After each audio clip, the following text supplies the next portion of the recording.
Hey everybody, it's Andy. Live office hours Thursday. Great to have you. We're on for a solid hour today. Very tight hour because I got me a busy schedule. So we're going to skip all the flattery and all the I love yous because you know I do. Get in the chat, say hi. If you're not sure what to do, follow the crowd. It's pretty easy to figure out. And I know how smart all of you are because I know those great questions that I get every single week come from brilliant, brainy people. So great to have you. Hope everybody is doing great. I'm going to dive right in. It's cold out. Actually, I don't know if you can actually see all the snow behind me, but it's so cold that I'm wearing my buffalo today, which I have not sported in about a year. But those of you that follow me, you know you had to wait for it. You knew it was coming. I mean, is that a dead match or what? I mean, literally, I had to practice my ventriloquist skills with my coffee mugs. So grab whatever is appropriate for your hour wherever you are, and let's get rolling. Okay, so I got some of the usual suspects right out of the chute. Evelyn O, my boot camper from New York, great to have you. Adam Stark from over the pond, great to see you. Banu Priya, hey, hello, Adam. Well, no, my name's Andy, but that's okay. You can call me whatever you want. Just no swear words, please. Natalie Taylor, Connie Cotter. Oh, my beloved Mile Walk Academy boot campers. I love it. All right, so happy Halloween to everybody. All right, hey, we got one here at 10:08. So somebody was early. Uomo, Colto. Position put on hold. Hiring manager asks that you follow up in a couple of months. What should your email say? I'll be happy to follow up in a couple of months. If anything changes in the meantime, please let me know. I'm eager. I feel we'd be a great match for each other because. Interview for a position waiting on next steps when recruiter says the hiring manager had a candidate face-to-face interview and has your next steps on hold. Best way to respond, same way I just gave you. Just let me know. I'm eager. I feel I'm a strong candidate. I'm enthused about your company. Let me know if anything changes. Jason Garrity, hey, my boot camper, how are you? Daniel Mahias, happy Halloween to you. I'm 3 months into my new job. Awesome. Probation finishes end of January. Not so awesome. Well, I guess good. My boss is going on vacation the whole month of December. Who does that? Right? Would it be a good idea to ask him about my probation before he leaves? I just don't like the idea of coming back from the holidays to find out I need to look for another job. So far, his feedback has been good. However, I'm not really sure that things are going super great. He says it will take me at least 6 months to get used to his style. It should never take you 6 months to get used to somebody's style, which, by the way, I am not happy with. Daniel, so I'm going to offer up what I would do professionally. I'm going to offer up my opinion as your beloved career coach. And I'm going to tell you what the smart thing to do is just all the way around. So when you get, this is not uncommon where you guys have 3-month trial periods, 100-day probation, whatever they are. And I don't love companies that do these things, primarily because they're basically sending a message to everybody that they hire that says, they're not using these words, but this is what your actions speak so loudly I can't hear what you're saying kind of thing. If I've got to put people on a 3-month probation or trial period, it's saying that we're not very good at evaluating our talent and recognizing who's a good fit for our company. This is different than we have a contract that we would like to start you on. And if all goes well, we're happy to convert you to a full-time employee. There are different situations for using those. I'm talking about organizations who literally have a 90 or 100-day trial period. We one time in more than 200 companies that Mile Walk, my executive search firm, had served, we had one organization do this.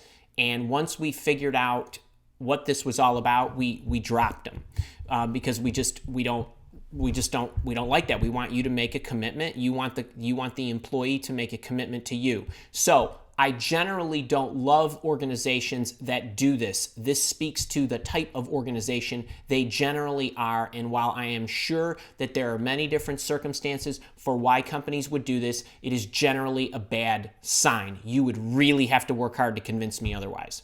That's experience talking. Okay, now for your situation, when you get into something like this and your boss, who you don't even love and you don't even gel with, is going to take 30 of the 90 days out of the equation, I think you run a very high risk of being disappointed, especially if he's somebody that you cannot read very well and is, dare I say, a very acquired taste. Nobody should have to get used to somebody over 6 months. You should be able to gel. You don't have to be best buddies or besties, but I think the communication needs to be clear. It needs to be open. It needs to be straightforward. Bosses need to be supportive. They need to have your back, and so on. I would ask yourself a deeper question. Is this the kind of person I would want to work for 91 days? So that's for you to decide. Now, if it was me and I was in your situation, I would probably still continue to job search during December and January. If you don't, this is based on the limited information you gave me, that I'm, on the one hand, I would love for you to jump in both feet, try to make it work, know you're committed to them and they're committed to you. That would be my preference. But there's too many conditions here. So to be safe, I would look. I really would. You are now, starting tomorrow, entering the sweetest 1/3 of the year for job searching. It is, without a doubt, the absolute best time to look. So I would keep my options open. That's what I would do. That's how I'm feeling based on what you're telling me. And also, anybody that says to you, it's going to take you 6 months to get used to me, that's just not somebody that I want to work with. And statistically, 4 out of 5 people leave their job because of their boss. And I suspect it'll always be that way because people quit people before they quit companies. And that, I didn't just pull that out of my caboose. I mean, that is every one of the candidates that we've interviewed since 2004, since I opened up Mile Walk, we ask them, why did you leave this company? Why are you open to leaving your current company? Give me the top 3 reasons, all that good stuff. And 80% of them say, I don't love my boss. So there you go. Those are the considerations. It doesn't hurt to look. It does take a little bit of time, but I wouldn't want to start on whatever it is, January 1st or 3rd or 31st or whatever, and you said end of January, and start cold 3 months into the best 4 months of job searching you're going to find in the year.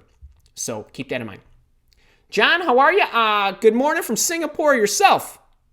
Is it morning time by you? Isn't it like bedtime? Great to have you, my newish Mile Walk Academy member. Mira, my boot camper, how you doing? Let's see. Gail, how are you? Look at all the chitty chat. Gail from New Jersey. Hey, Kara. Cecilia from London, how are you? My boot camper. If asked via email about my salary requirements for a role applied to, how do I respond? Cecilia, you're a boot camper. Use the Bootcamp script. Even though I always say to use that in the screen, you can just literally type it out. Literally type it out. And if you want a few other places, you could go to the public YouTube channel, my public channel on YouTube, where I talk about the best answer to what's your expected salary. You just type it out. Hanyin, hey. Joshua, hey. Hanyin's got a question. How much do we need to tweak, and how often on the resume profile headlines we need to make the fit for the role, the job description? Okay, so basically Hanyin's asking, how much should we actually be tweaking your resume? I like one base resume. One resume, people, one. Okay, that's home base. Then, as you network, so whether you're submitting it to somebody via email, or whether you're networking with somebody via email and you're sending it, or whatever, or you're supplying it into an applicant tracking system and you're filling out an application and you're attaching it. Regardless of where that goes, if you have intel on what the job is that you're applying for, interested in, networking about, or whatever. So if you're applying on an applicant tracking system, you have a job description. If you are sending your resume to a potential boss, for example, a la my boss hunting technique, if you don't know what that is, just look that up on my YouTube channel. And you have some kind of idea of if there's an open position and you think that that's the boss and you want to target that individual directly, or if you like the company, you targeted the company, you're not sure if there's a job opening and you're targeting the individual, so you don't have a job description, but you should have some kind of idea of what the job or jobs are that you would be well suited for in their organization and any tailoring you want to do. So in any of these and any other scenarios related to anything that's where you're circulating your resume, what I like to do is I like to take a look at the job description or an idea of what the job description might be.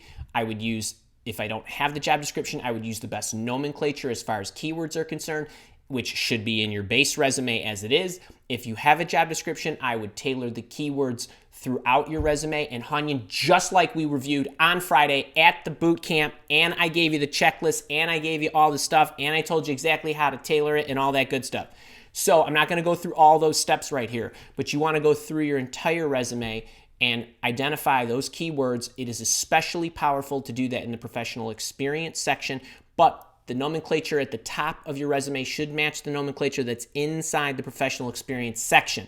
Now, to talk about the headline, you should not be changing that drastically, if ever, because you are who you are at a summary level. The only tailoring I want you to do is I want you to kind of match the keywords, and the tool that I recommend is JobScan for that.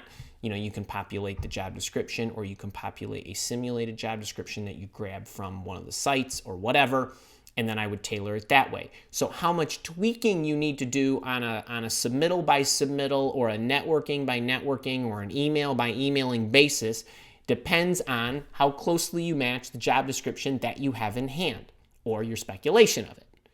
So I don't know what the percentage is, but that's how I would go about it. And you all, Hanyan and everybody for that matter, it is much better to be surgical about how you approach this as opposed to just spraying your resume everywhere. It really is. You are better off sending 10 tailored messages than you are sending 100 that you didn't tailor or you shoved into an applicant tracking system. So remember that. So I hope that helps you, but I would definitely go back to Friday's session. So this is Friday, a few days back, the 25th, and I would look at, I put it in, not only did I put it in the Q&A coaching section of the boot camp, I sliced out the teaching portion where we went through all the resume submittal stuff, the context, the detail, all the ATS stuff, and so on. Honey, that is sectioned inside Module 2 of the boot camp. So, and for any of you that want to get in the boot camp, we're in the midst of a 5-week stretch, but most importantly, to answer Hanyan's question, that's what I would do there. All right. SR, happy Halloween from Florida. SR, whatever your name is, 200179. I'm going to be in Clearwater on December 6th if you want to meet me and meet up with the other Mile Walk Academyers that want to make their way to the Gulf Coast. Brent, hey, how are you? Cisco, where's Baby and Chase? I love that. You need to get one of the Nashes in there so you can overtake Crosby, Stills, Nash, and Young. John, I'm glad you found me too. Mr. Mobius, at what point in the interviewing process would you recommend stop referring to the hiring manager as Mr. or Ms. last name, Mr. Ms. first name, or just by their first name? Okay, so first off, I would never call anybody Mr. anything or Mrs. anything, ever. Never. Not in an interview. And if they offer their name up as Mr. LaCivita, I'm not kidding, I would walk out. I really would. It just, first names are great. And if somebody doesn't offer that, if somebody introduced themselves to me as Mr. Smith, I would say, nice to meet you, what's your first name? That's me. But no, you don't need to. Deborah, sorry, hey, from St. Paul. Yes, I'm guessing it's cold. Off to a second interview this afternoon with an org I interviewed with on Monday. Thank you, Andy. Your Bootcamp program has made all the difference and indulged me. Deborah, I love that. So I always, when I love these little comments, that's what I clip them. Sometimes you see them in the emails. All right. Ryan Elliott, hey. Cisco, my boot camper, connection kind enough to forward my resume to the hiring team. Awesome. Reply came back. It was not a fit. Once I hand off the resume, I lost control of what I could control, how to improve. Okay. What you didn't say is who responded, it's not a fit.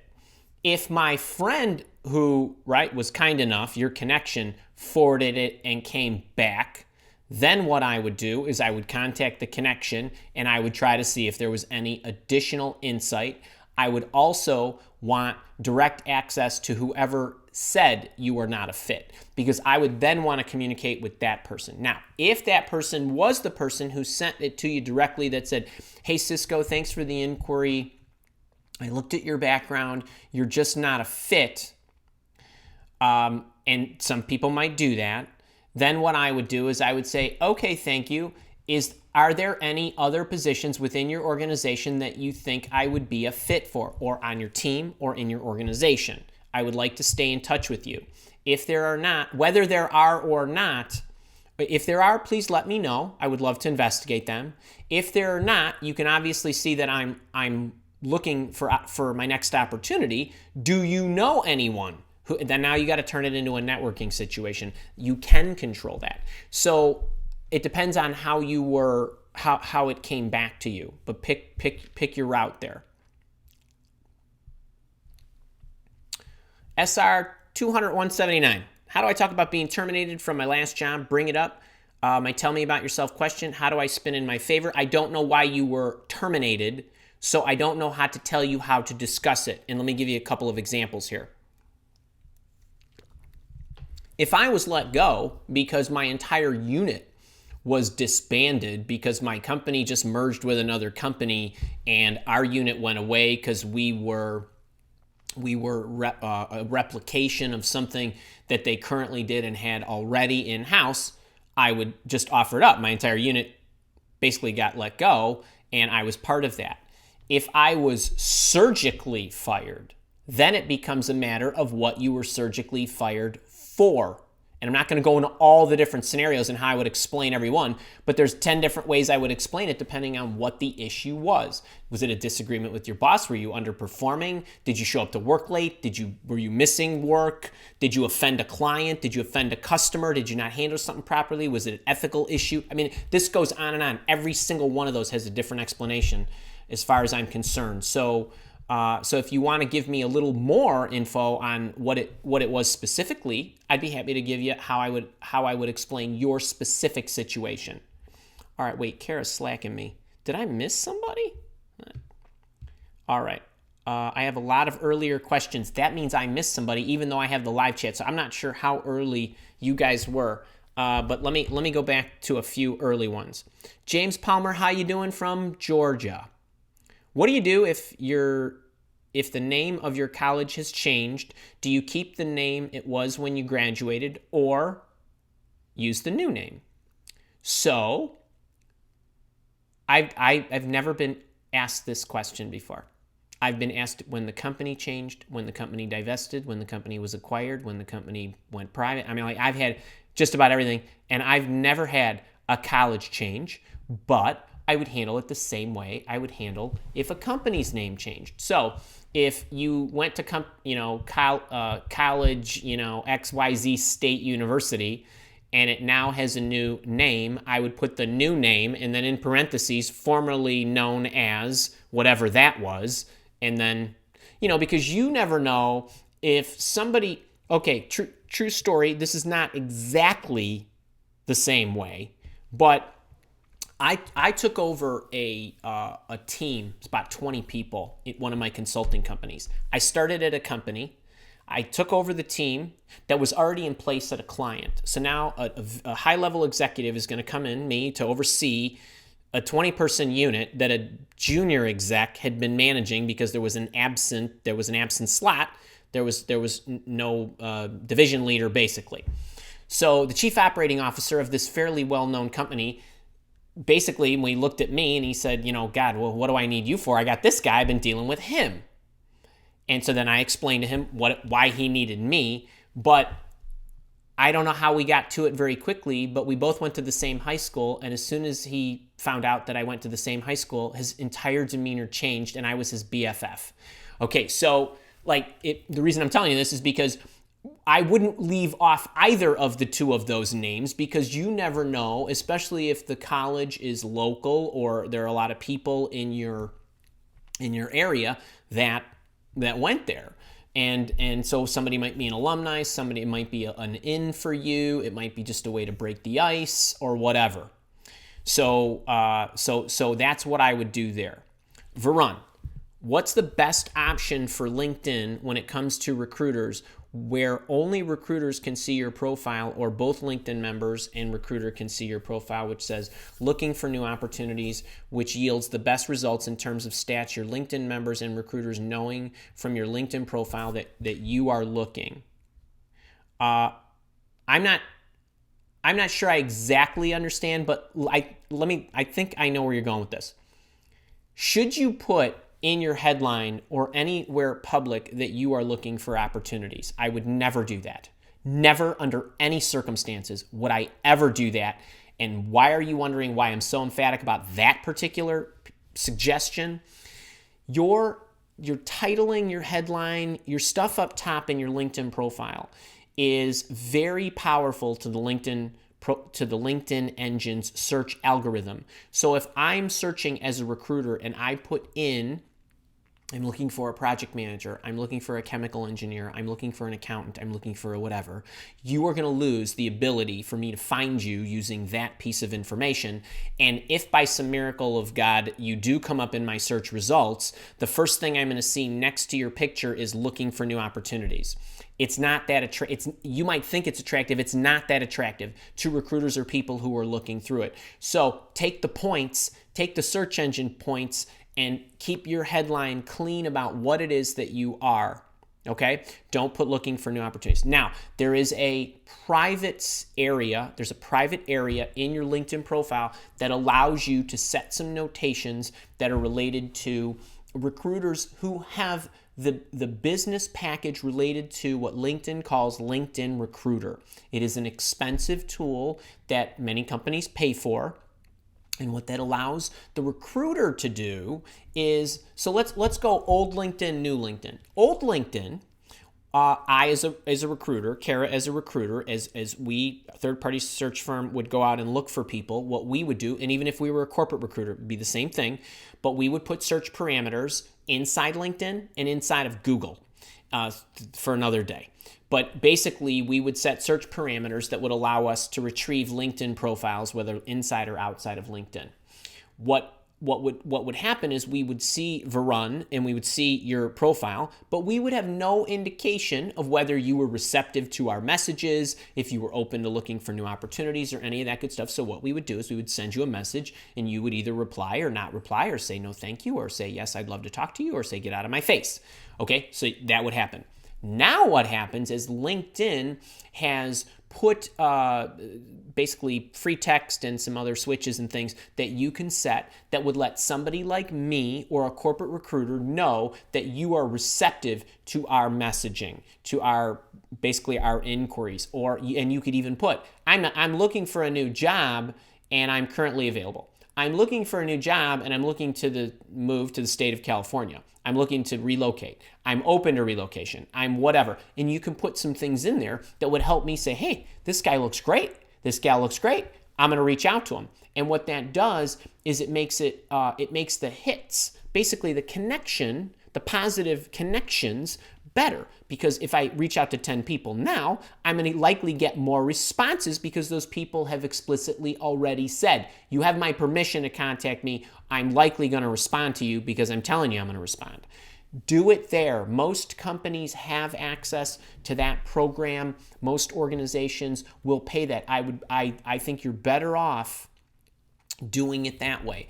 I see people out there that post their resumes and things of that nature. That's entirely up to them. I would never do that if it was me, but so they get a lot of likes and shares, and that's fine. And if that's something you want to try, go ahead. But I would reserve that. I would keep that all private, and I would look, and I would just let the recruiters know, and I would network like I've taught you.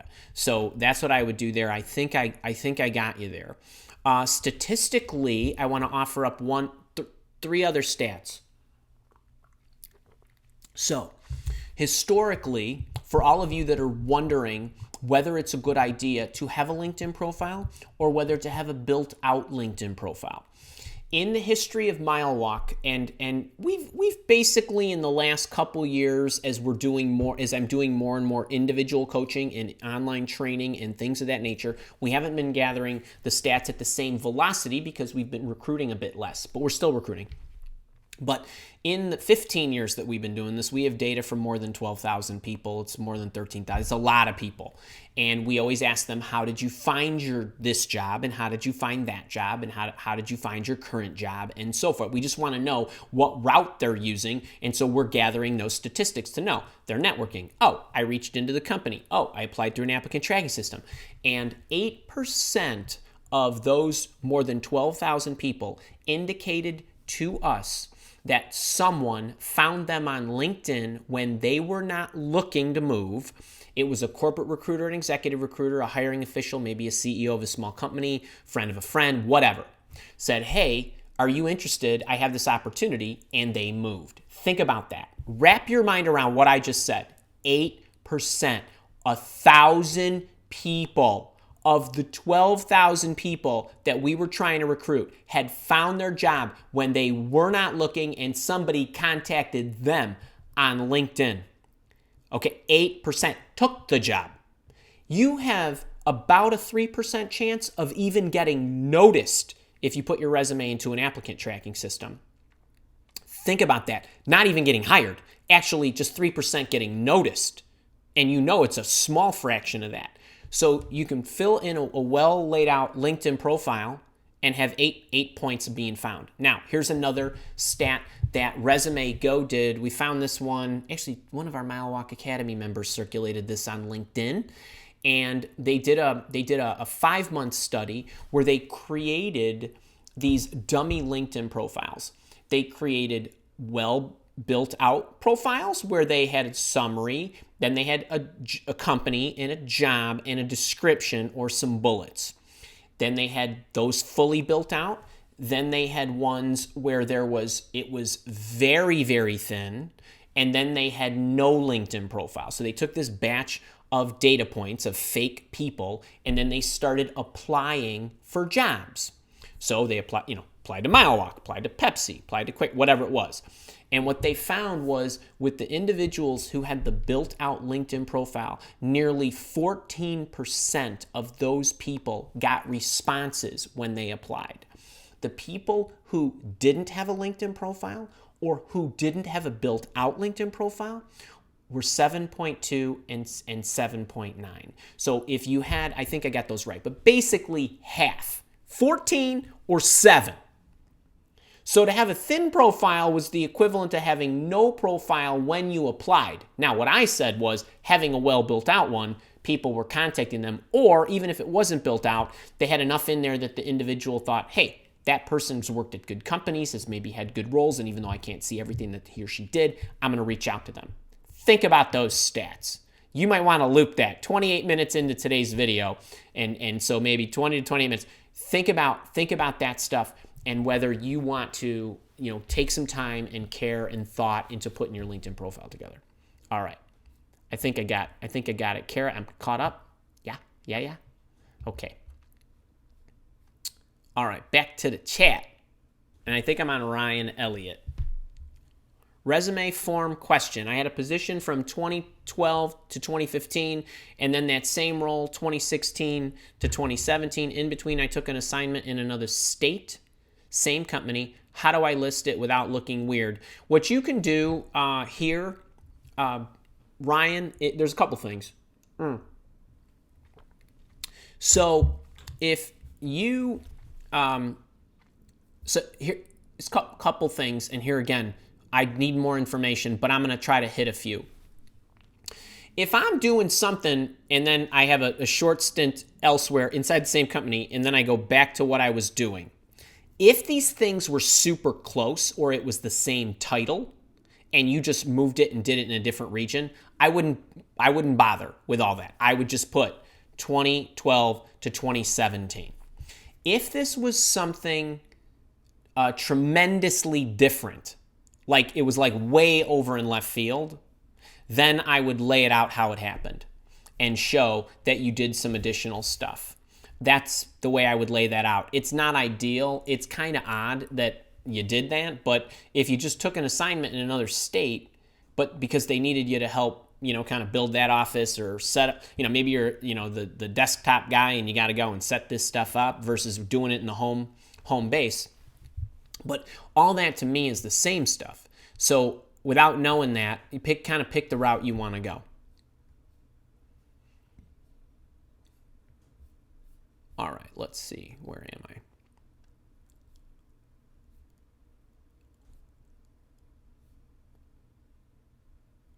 All right.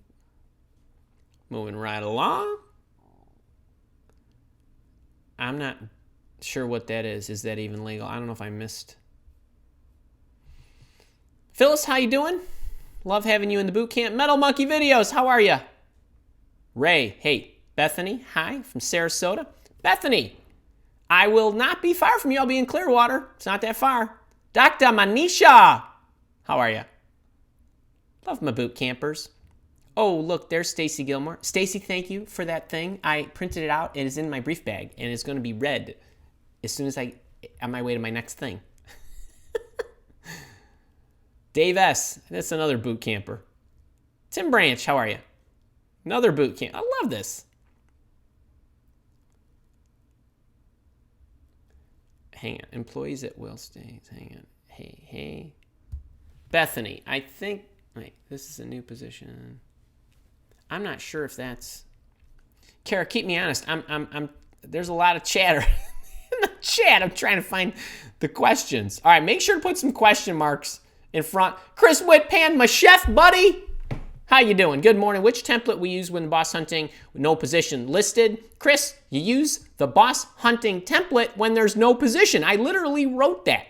There's 2 boss hunting. So Chris, you're in the boot camp. Folks, in the boot camp, I've copywritten 10 different networking messages for all occasions I could think of. The boss hunting stuff you all have. So you have a sample. You have one of the 10. Chris, you've got those in the networking templates in the in module 3 of the boot camp. Use the boss hunting cover with no job opening, where you don't know if they have a job opening. But let's say, you're a chef or you're, whatever your field is, you see the head chef, you see the head salesperson, you see the chief financial officer, you see the whatever, and you're going to go to that person, but you don't know if they actually have an opening. Boss hunting, no opening. That's the cover. LaRonda, hey. Looks like a question. If you guys got questions, put some question marks in front. Hi, Andy. I'm interested in a role in another state. The company is interested in me and vice versa. If an offer is given for employment, how can I ask for relo if it was never initially offered? LaRonda, my guess, don't hold me to this, but my guess is they'll offer you relo, or they will offer you a moving stipend, or they will offer you a flat amount, or they will pay for it in full, or whatever. I wouldn't do anything until I saw an offer in front of me. And then whatever is there, you counter. You ask for more money in some form in that package. But I would see, and all you need to do is ask. Say, it's clear that I have to move. I'd love to know whether, there's any relocation assistance. You didn't seem to mention it here. Or they might mention it, and then you have to know, is it a set amount, or is it just a reimbursement or pay for expenses? The other thing you need to know about relocation or any allocation of dollars up front like that, should you leave the company within a certain time period, usually 1 year, sometimes it's 2 or 3, you might have to pay it back. So we have situations where we're moving people who were relocated to the spot they're in now, and then we're relocating them out before that relo stipulation is up. The statute of limitation hasn't run out. And then the new company has to pay the relo for them and reimburse the relo. I mean, we did one guy, we just did that, I don't know, year before last or something. It was a sticky situation, but the company wanted them badly. All right. Sahil, hey, Joe Esposito. Susan, my Oak Park boot camper, how are you? Enjoyed reading your story the other day, my dear. Fascinating story. Yes, I'm able. Kimberly Goldman. Andy, Channel 6 equals super helpful from last week. What's that? I have phone interview tomorrow with CMO. Oh, Chapter 6, my book, my interview intervention book. Would love some advice regarding revealing my passion and my fit. So, okay. The double whammy, Kimberly, is... Okay, let's back up for a second. When you are convincing an employer that you are the right person for the job, the person who wins the job is the one who can make sure to understand what it is the employer needs at this moment and for the near future, and is able to show that employer exactly how what you know, what you can do, your experience is in complete alignment with what they need. So you could be awesome at 10 things, but if they only care about this one thing, this is where you need to spend your time talking about your fit. In order for you to do that effectively, so you're not talking about these other 9 things, is you got to get them to tell you that this is the most important thing that we need to understand about you, because this is the most important thing related to the job. Now, the job description might help you do that, help you ascertain that information. Usually what happens is in the required skills and the required experience and the things that are first, second, and third, those are the things you want to hammer home. Now, I don't know if you have a job description. I assume you have a job description. But if you don't have a job description, you need to ask them what's the most important areas of experience and what you value most in the person you are about to hire. And that's how you talk about that. And that's also what you cite as your passion. You need to do that. You want it all condensed together. That's the double whammy. And for those of you who don't know what Kimberly's talking about, I haven't held this book up in a while. Interview intervention, communication that gets you hired. It was my first baby that I wrote, first product into the world, and I give it away for free if you pay the $7 materials and packing fee. I'll ship it to you anywhere in the world. You get this book, you get the ebook and audio book immediately, and you also get an ebook called How to Interview the Employer, 75 great questions to ask before you take any job. You get all that stuff instantly, and you can join us in the Interview Intervention Facebook group and the Mile Walk Academy private LinkedIn group with a whole bunch of fun people. Kimberly, hope that helped. Greg Beglin. Hey, I remember that name. How you doing, man? I'm looking for some resources to support my move to next chapter career after 30 years. Well, if the next chapter includes a career change, my friend, you could do a few things. I've got a career changer playlist. That's free. I have a career changer module. That's premium. That's inside my job search bootcamp. Or you can hire me to coach you. Those are your options. And get the interview intervention book. All right, I hope that helps. All right, Brent. Hey, how do you handle the question, do you know about XYZ product when you have no idea or never heard of it? So, Brent, couple things, an opinion and some tactics. Number one, if it is a well-known product, like universally used, like you're in technology and they want to know if you know the Cisco 8000 switch, blah, blah, blah. Because all the companies that implement Cisco solutions implement that switch for whatever, for their network. That's one thing. And if you don't know that, I would be quite shocked that they would even ask you that, or that you would be surprised by that, because that probably was in the job description that said we want you to have knowledge of these kind of Cisco products. That's one thing. If that's the case, what's likely happening in that scenario is they're trying to gauge whether you've worked with the product before or your level of versatility. Because if you have not even heard of the product, that's a little shocking if that's the scenario. If it's a situation where they have a product that they develop, they're the only company that develops it, they're the only company that implements it, or things of that nature, and you're just not sure what it was called or have ever used it, that's completely okay for you to just say, I'm not familiar with that product, right? I haven't worked for your company, I've never, we haven't seen it. So it's likely going to fall in some variation of one of the two of those scenarios. So what I would refer you to, back to the book. In the book, that chapter 6 that Kimberly Goldman just bragged about, in there is a question called how do you educate yourself? I'm not going to go into the answer, all that good stuff, but that question in the silver bullet chapter, which is chapter 6, which is question 10, is going to tell you how to package an answer when you don't have the experience or haven't heard of the product or any of that stuff. You can also watch my video about how to get the job when you lack the experience. I've talked about it a bit there. And I also just did a 4-day live workshop where the replays are still up on my YouTube channel called Job Interview Communication. The second video is on job interview confidence. And in that video or in that recording of the live show, I talk about this very scenario and how to answer it. So you've got a couple of different spots you should go. I would recommend you look at them all. I hope that helps. All right. Thanks, Chris, for sharing that. I probably should have said that at the beginning, but I was just so eager to answer questions.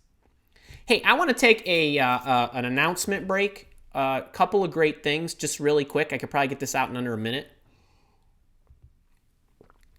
I'm in the middle of a job search boot camp, and the boot camp we've gone through two.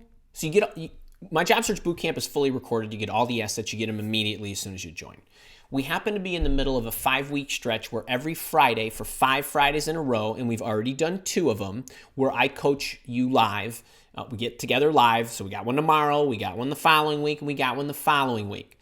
If you want to get in this boot camp, it is the best package that I'm going to offer at this price. Effectively right now, because the price is it went up a little bit because you missed the promotion if you didn't jump in. But if you email support@malwalk.com, we'll see if we can work something out. On November 15th, this package is going to be completely retired forever and ever, amen. But if you get in before then, what's going to happen is you're going to be able to get all these assets and you're going to get all the future assets that I add to the program.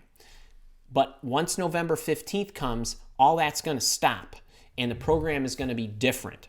So I just want you to know this. If you're on the fence, get in. You get a 30-day money-back guarantee, and I'm telling you, this stuff works. So I want you to know about that. Also, we are on Tuesday, I'm going to be releasing a video on a job search challenge. It's 36 minutes and 12 seconds long. That's going to help you really get moving through November and December and January and February. If you do the challenge, you're likely going to increase the number of interviews you get quickly. One other thing is I'm going to be doing a live show after the bootcamp session's over. I'm going to have some live shows for you to help you with the challenge. That's going to come a little later. Now, you'll be hearing more about that in the upcoming weeks. But I just wanted to stress the thing about the boot camp. It's really good. It's very valuable. You get it for life. You can attend it for life, all the live sessions. But the assets are going to be changing.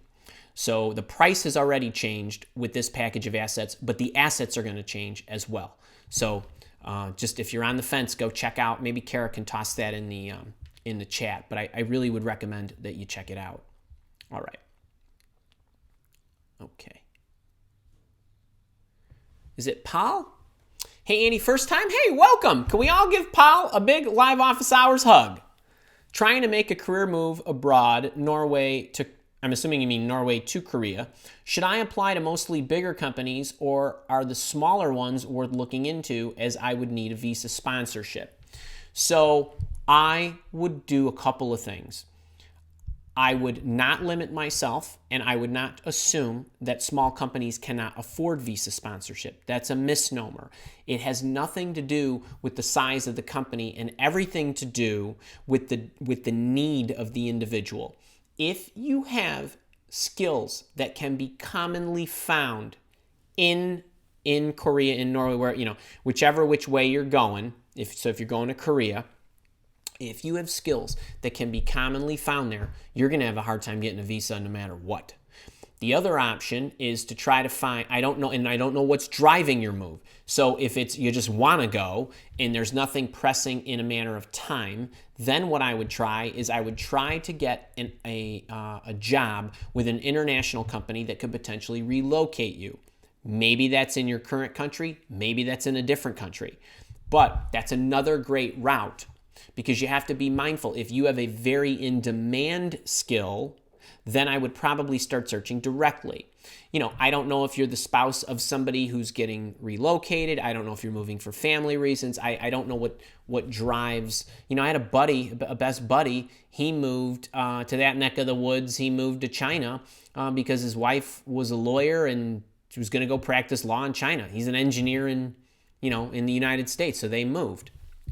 But so there's some levels of difficulty, so you have to consider what your situation is. But those are a few suggestions. Susan Kelly took the job search masterclass. I love it. We don't push that one a ton, but it is an absolute beauty. We did it in July of 2018. 3 beautiful videos and an awesome workbook. John from Maryland. Hey Anthony, how are you? Oh, good. I'm glad you're enjoying the book. All right, I'm zipping on down. Deborah Mitchell Adams, how do you handle panel interviews? You go to my YouTube channel, you go to the little search bar, and you type panel, and the panel interview video comes up. Folks, I know I say this every week. Anything that you need, relocating, I'm a stay-at-home mom, I want to move countries, I want to get an out-of-state job. I'm a military veteran. I need to find this. I need to do that. I had a gap in my employment. Just go there and search. Search on whatever it is that you need, however niche-y you think it is. I want to change careers. I need a cover letter. I need job searching tips. I want a job interview, all that good stuff. It's all there. Adam L., when it comes to reference checks, do organizations make an effort to check them all, or do they just cherry pick from the list? What's the standard practice? The interesting thing is, Adam, great question. There is no standard practice. We have companies, we place people, they don't even check the references or even ask for them. Why? Because they know reference checking is a complete waste of time. It is. To be funny, if you can't get 3 people to say nice things about you, that's pretty crazy. And usually people that can't get 3 people to say nice things about them can't even make it through the interview process. And the other thing is, most people don't know how to perform a reference check. They don't know what questions to ask to actually elicit information that would actually be valuable, worth their time to take it to call somebody that you used to work with. So some companies, they will go through the motions. They will, what was good about him, what was bad about him, what are his opportunities for improvement, what did you enjoy most, what was he like to work with, what kind of teammate was he? They'll go through these super silly basic questions. So sometimes what will happen is, they'll want you to provide 3. Sometimes they'll say, give us all bosses. Sometimes they'll say, give us, if you're in a managerial role, can you give us a subordinate, a peer, and a superior? If you're in consulting, can you give us a customer that you worked with? They ask for all kinds of different things depending on what it is they want to do. I think they're a complete waste of time, but, some companies do them. One thing I would never do is I would never put anything on my resume related to references. I would never put even references available upon request. Everybody knows that. If you fill them in an application, you have the right to change the ones that they call, and what you can do is you can say, based on all I know now about the job, the role, and all that good stuff, let me confirm my references. Actually, 2 of the 3 that I put on my application, I would rather you call these 2 others because they know more about my work in that space. So you can change it. The other thing is you should be able to alert your references before they contact them. So it's not cool if they're pressing you for people at your current company. Okay? If they want me to give them somebody at my current company, that's pretty bad form because I don't want it to get out that I'm looking or I'm leaving. So usually they'll be accommodating by letting you go back into your past. You know, they might say, well, do you have anybody recent that used to work there but's not there anymore that might be able to speak on your behalf? I get that one. Or maybe, hey, I know you've been at your company 10 years, but it's okay. If you need to go back, you need to go back 10 years. That's fine too. I have people that I haven't worked with in 25 years that want me to do reference checks for them. Right, because they know I don't know what to say, but that's 25 years ago. They're totally different people. So anyway, little humor there, but true. John, you're asking about deals on the boot camp. John, you're a Mile Walk Academy member already because you enrolled in something, and we're not talking about just the book. So if you email support@milewalk.com, we will tell you what a existing Mile Walk Academy member deal looks like right now. And everything that you've paid, with the exception of any materials or product fees, are included as a credit, meaning, you know, if you paid $297 for the interview intervention course and you want to buy the boot camp, we credit you $297 towards the boot camp. So we lop it off. But if you've paid $7 for my out of reach but in sight book or my interview intervention book, that's gone. I had to pay people for envelopes and warehouse guys to pick this stuff. Not to mention we lose our shirts and mailing costs, especially out of the country. So you know, we're going to have a completely different package. If you really are serious, you really need to get in before November 15th. And you need to email us and get in before November 15th.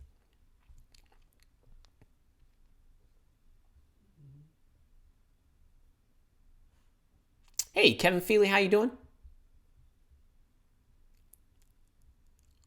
I think I answered that one. Sam, how you doing, buddy? Good to see you. Hey, Isa. You have an interview this morning for another job. How do I tell them why I want to leave? The real reason is I'm a temp with no benefits. Isa, in your situation, it's okay to say that. You just did. I'm in a temporary situation.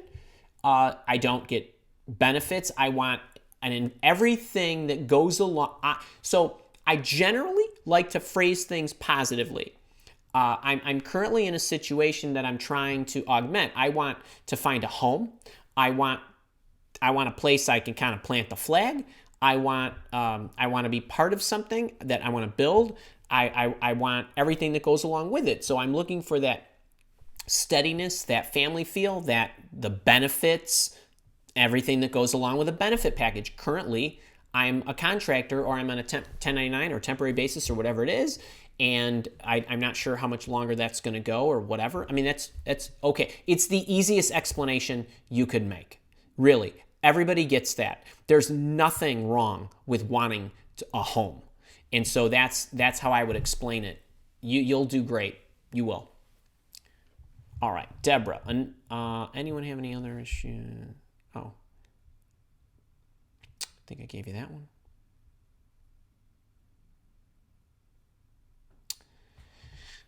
Bethany, how do I get my foot in the door for an in-person interview? I perform well in face-to-face interviews, but with using platforms such as Indeed, I have not gotten a high response. Bethany, you never will get a high response from those kind of sites or corporate applicant tracking systems. I would hawk my videos on Job Search Networking. That's how I would get in. And this video coming out on Tuesday, I know it's a little over half an hour. It's worth it. You watch it, it'll change your life. It will. It will change your life. I mean, and it will change your results. Joseph Esposito did a panel interview for a customer success manager position, did product demo. Awesome. They seemed bored, wanted more planning with customer needs, although they gave a prompt asking for a demo. I'm not even sure what to tell you there. At least you got the feedback. All right. Oh, Matara, hey, my boot camper. And Banu Priya, I love that name. Good morning to you from India. Alina, my swimming's coming along. Getting pretty good, very streamlined. You'll love it. Yes, I'm swimming miles and miles and running miles and miles. My body is doing things I've never thought I would do.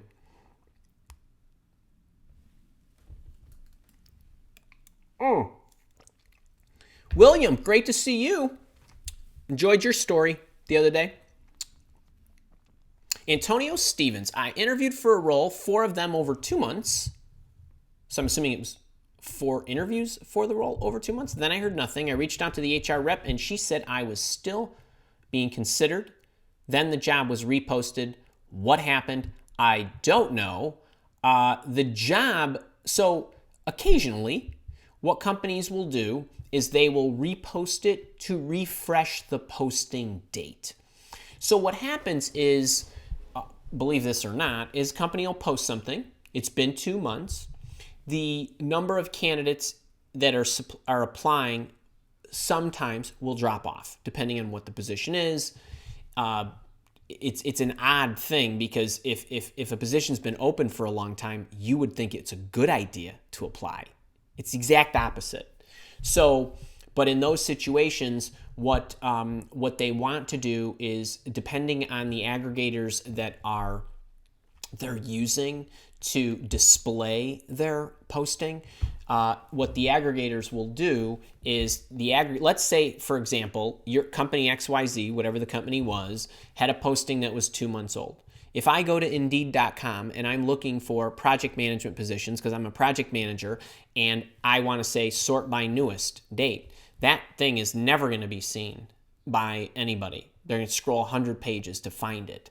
So they refresh it by saying, okay, new date, new post, even though it's still an open position. Sometimes what they do is they're hiring perpetually.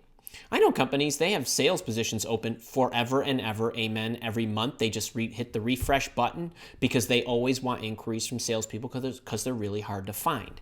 So, a lot of these things could be happening. Now, I don't know what to say about the 4 interviews over 2 months and why they haven't pulled the trigger. The only thing that I could speculate there is maybe they're not in love with you. It's okay. That happens. Just you control what you can control and keep putting your resume out there. And keep hawking my job search networking videos and make sure you watch this one coming up because I think it'll be really helpful. John, why are these so-called experts saying one-page resumes? Always, always, always. I believe in you and everything you say. So I'm like, I do get the 6-second rule. John, just stick with me, please. I don't know. I've been doing this. Not only have I been doing this a long time, but I laugh. Okay, I laugh when I see trainers who've been working for like 5 years. I don't know what they could possibly know about job searching, jobs in general, senior people, life, how to search. They just don't have enough data points. And I mean, not only have I been working for over 30 years, but consulting to many, many companies and recruiting for more than 200 companies and watching all the stuff that I watch at the velocity it comes through my face and by my eyes. I'm telling you, stick with me. The stuff works. Now, might I want to massage some things that I'm recommending based on new tools and other things in the market? Sure. But job searching, life, work, companies, as much as we think things change and the speed at which they change and the technologies that come about and so on, but rarely will the concepts that I'm teaching you change over time. I will be long dead and they will still be the same. Because what does this come down to? People. And people don't change. They don't. So stick with me. Isa, I hope we got that for you. Isa, I don't know if you're still here. Your best way to get responses is to go into the boot camp and put them in the system, and I will be happy to answer them. I answer them every day. To Crash. All right, let me just see if I can get a couple more. Man, I got a couple minutes left. SR Sandra, I will enjoy Clearwater. To Crash, hi Andy, I attended a tech meeting. I just might have a good choice. Hard to stay busy practicing my coding though. Why am I Mr. Pink? I'm not understanding why you're Mr. Pink. I don't know what that is. Piyush, hello, small help. I got a job offer. Awesome. I negotiated for salary and the offer backfired, offered me. What are your suggestions on how to get the offer back? So I'm very surprised that anybody would rescind an offer simply because you counteroffered. I'm not sure what the situation is, but that's not usual. It just isn't. Employers expect that you will come back and ask for more. They do. They know that you will. I'm not really sure. I would try to contact them, and if you are okay with the offer as is, just explain that to them that, hey, I would have preferred this or more, but I'm good with it. I'll start. All right. Let me see. Folks, I got to get running. If you want to join me in the boot camp and get the package as it exists on the Bootcamp website, and you want a little discount, you got to email me at support@milewalk.com, and I or Kara will respond, and we want to give you this last chance. This stuff's going away. You're going to have to pay more money for those bonuses that are included, and all this stuff is going to be broken out and separated, and the bootcamp price is going to stay the same, and there's going to be a lot less in it, and we want to make sure you get in. So we still got 3 live sessions. You're going to get your questions answered. You get all the great assets. And we got a lot of good stuff for the boot campers planned for the rest of the year. So get in, let us know. Tuesday, the new video comes out. I'm not here for Careers and Coffee because Careers and Coffee is off while I'm going through my boot camp. And then I'll be back next Thursday. And then I'll be with my boot campers Friday. And then we'll do the same thing the following week. So hope you all are great. Thank you for coming. If I did not get to your question, we leave the recording up. Just go into the comments on this YouTube video and place your question there. I'll do my best to answer it. I also answer my YouTube comments every day, but I answer those people who are subscribed to me first. So make sure you subscribe. I'll see you next week. Enjoy the video Tuesday. Everybody have a great weekend.